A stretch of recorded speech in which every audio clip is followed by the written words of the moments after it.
Meron tayong 1 kilong pusit. Ang masarap ng luto diyan mga lodi. Adobo siguro masarap yan, di ba?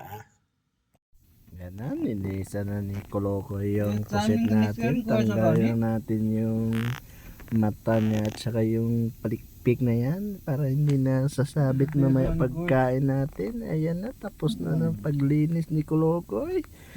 Giwa naman tayo ng ricado niya. Ayan na, sa mga ricado na yan. At saka simulan natin yung gisahin na natin yan. Asus, sa gisa pa lang.